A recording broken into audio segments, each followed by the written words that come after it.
आप क्या सोचते हो सर पेपर कैसा आएगा, सिलेबस छोटा कर दिया तो क्या टफ पेपर बनने लगेगा। आप जमाने में पता है कई वीडियोस तुमने देखे होंगे यूट्यूब पे कि भाई सिलेबस कम हो गया टफ पेपर आएगा, अब तुम बैठ गए टफ पेपर। अरे किसे पता कैसा पेपर आएगा यार, कोई कैसे बता सकता है कैसा पेपर आएगा। बस ये है कि पेपर नहीं है और किसी को भी नहीं पता कि अगले साल का पेपर कैसा आने वाला है। ठीक है, बता देना चाहता हूं मैं।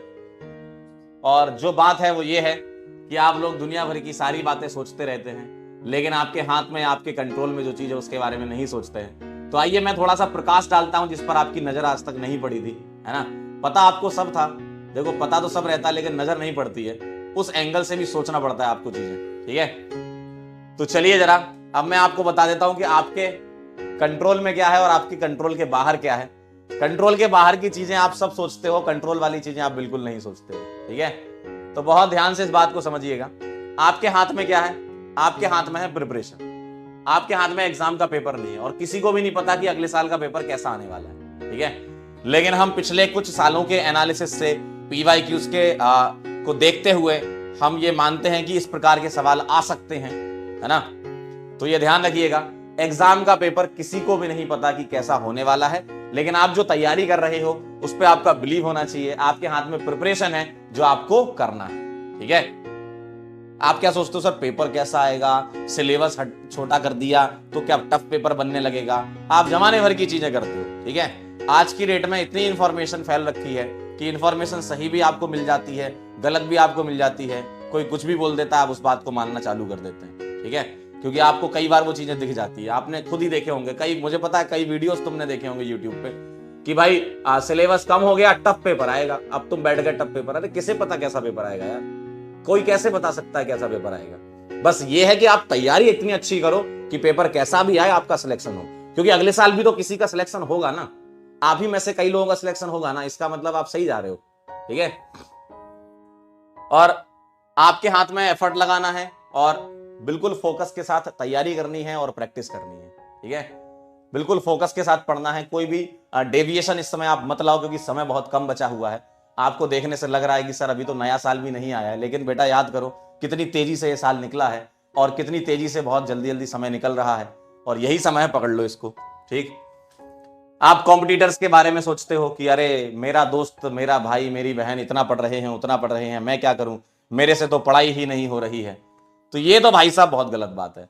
अगर तुम कॉम्पिटिटर्स के बारे में बहुत ज्यादा देखो, कॉम्पिटिटर आप किसे मानो, कॉम्पिटिटर मानो एग्जाम के पेपर को, कॉम्पिटिटर मानो खुद को। किसी दूसरे इंसान को कॉम्पिटिटर मान के क्या होगा, तुम उससे आगे निकल भी जाओगे तो क्या प्राप्त कर लोगे जीवन में। किसी को ऊपर या नीचे दिखाने से तुम्हें क्या मिल जाएगा, है ना। तो आप अपने आप से लड़ाई करो ना कि हम पहले कैसे थे और अब कैसे हो गए। खुद से खुद की लड़ाई है और जीतना तुम्हें ही है। ठीक है, प्रॉपर प्लानिंग करें, स्ट्रेटजी बनाएं, आप खुद से बनाएं कि भाई हमारे ये चैप्टर छूट गया या हमारा ये टॉपिक छूट गया, उसको मुझे कैसे कवर करना है, थोड़ा एक्स्ट्रा टाइम निकालना है मुझे।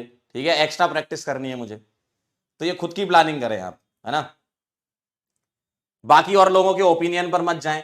किसी की तैयारी कैसी रही है, कोई कैसे सिलेक्ट हो गया है, आप उसका सारा टाइम टेबल कॉपी करके आप खुद सिलेक्ट नहीं हो सकते हो। वो उसके लिए था, है ना। कई बार ऐसा होता है, आप लोग कहते हो कि नहीं इस बच्चे के अच्छे नंबर आए हैं तो मेरे भी अच्छे नंबर आएंगे। ठीक है, सोचना अच्छी बात है, सोचना अच्छी बात है कि मेरी भी आएंगे, लेकिन जरूरी नहीं कि वो जिस पाथ से गया है और आप जिस उसका पाथ अपनाना चाहते हो और वो एकदम 100% फॉलो कर लो। पहली बात तो आप 100% फॉलो नहीं कर पाओगे। देखो, एक डेस्टिनेशन पर पहुंचने के लिए अलग अलग रास्ते हैं। ये एग्जाम ऐसा है कि आप डिफरेंट रास्तों से इस डेस्टिनेशन पर पहुंच सकते हो। तो आप अपना रास्ता खुद ढूंढें कि आपका रास्ता कौन सा है। हो सकता है कि आप थ्योरी कम करते हो, प्रैक्टिस ज्यादा करते हो। कई लोग थ्योरी ज्यादा पढ़ते हैं, प्रैक्टिस कम करते हैं, लेकिन वो थ्योरी ऐसी पढ़ते हैं कि हाँ क्वेश्चन बन जाते हैं, या आपको सवाल ज्यादा लगाने से समझ में आता है। ऐसा होता है ना, हर एक इंसान का पेस अलग अलग है। आप 4 सवाल लगाओगे तब जाके समझ में आएगा, कोई 2 सवाल से ही समझ लेगा, है ना। तो आपको अपनी चीजें समझनी है, खुद का एनालिसिस करना है कि मुझे कैसे समझ में आया है, और तुमसे बेहतर तुमको कोई नहीं जानता। इतने सालों से तुम खुद के साथ हो ना, तो तुमसे बेहतर कोई नहीं जानता। अपनी स्ट्रेटजी खुद बनाए, दूसरों की स्ट्रेटजी को कॉपी पेस्ट ना करें। ठीक है, और अपनी फुल रेस्पॉन्सिबिलिटी के साथ मैनेज करें ये सारी चीजें। मतलब आप ये समझ लें कि आपको एक काम दिया गया है कि नीट में सेलेक्ट होना है, तो ये आपका एटीट्यूड डिटरमाइन करता है कि हाँ मुझे सेलेक्ट होना है, और उसके लिए जो जो मेहनत लगेगी मैं तैयार हूं, कड़ी मेहनत करने के लिए तैयार हूं। बेटा हारना नहीं है। अगर आप इस पर्टिकुलर एग्जाम में हार जाओगे ना, ठीक है जीवन में कुछ अच्छा कर लोगे, लेकिन अभी इस समय आपके दिमाग में एकदम जुनून होना चाहिए कि हारना नहीं है, ठीक है, क्योंकि आपके ऊपर ना बहुत सारे लोग नजर जमाए हुए हैं। और उसके बाद जो होता है ना, जब आप फेल हो जाते हो तो 10 लोग खड़े हो जाएंगे आपके खिलाफ बोलने के लिए कि बड़े आए थे तैयारी करने के लिए, हो गया, निकल गई हवा। तो वो सब बातें आपको ना इतनी चुभेंगी, ठीक है, आप उससे ओवरकम कर लोगे, over the period of time आप आगे बढ़ जाओगे, कुछ अच्छा करोगे जीवन में, उसके लिए तो आप हमेशा ही तैयार हो। लेकिन अभी जो काम है उसके लिए बहुत मेहनत करनी पड़ेगी। आप ये समझ लो, आपको एक काम दिया गया है, ऊपर वाले ने आपको एक काम दिया है कि यार एक पेपर है, इसको निकाल दो, और अगर आपने पेपर निकाल दिया, बहुत मजा आ जाएगा आपको, सही बता रहा हूं, ठीक है। और ये जो चीजें हो रही हैं इनको आपको एक्सेप्ट करना पड़ेगा। आप ये सब चीजें एक्सेप्ट नहीं करते हो, आपको एक्सेप्ट करना पड़ेगा और चलने दो इसको। कोई क्या बोल रहा है चलने दो, पेपर कैसा आएगा चलने दो, आ जान दो। कोई मेरे बारे में कुछ भी बोल रहा है चलने दो, बोल लो भाई, क्या होगा, वो बोलेगा, उसको कोई मतलब नहीं है। देखो, कोई इंसान आपके बारे में कुछ बोल रहा है तो उसको कुछ भी मतलब नहीं है, वो बस उसकी आदत है बोलने की। तुम थोड़ा सा आगे निकल जाओगे वो बोलना बंद कर देगा, क्योंकि वो तो उसी जगह है ना। जैसे एक स्टोरी बताता हूं, गांव में, मैं तो गांव से ही हूं, झांसी के पास में गांव है रानीपुर, वहां का रहने वाला हूं। गांव में क्या है, बहुत मतलब जब बचपन में हाथी निकला करता था गांव से, तो सब लोग, हमारे मम्मी पापा चाचा चाची सब लोग आ जाते थे और नमस्कार करते ना, मानते थे कि गणेश जी आ गए। तो ऐसे पूरे गांव में ना, जब गली से हाथी निकलता था तो नमस्ते करते थे सब लोग। लेकिन उसी हाथी के पीछे ना 4-6 कुत्ते भौंका करते थे, ठीक है।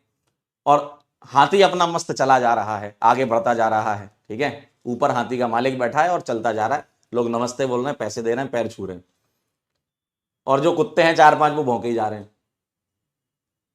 जैसे जैसे हाथी आगे बढ़ता गया, जैसे ही गांव का एंड आने लगा, हाथी निकल गया, कुत्ते वहीं खड़े होकर भौंकते रहे और आपस में डिस्कस कर रहे हैं, तूने ज्यादा अच्छा भौंका कि मैंने ज्यादा अच्छा भौंका। तो वो वहीं पर ही खड़े हुए हैं, वो उस गांव से बाहर भी नहीं जाते, जबकि हाथी तो एक गांव से दूसरे गांव और आगे बढ़ता जाता है, ठीक है। तो ये सब चलता रहेगा, बस आपको अपना अपना अस्तित्व पहचानना है और आगे बढ़ते जाना है, ठीक है। समझ गए ना कहानी? चलिए, बहुत बढ़िया।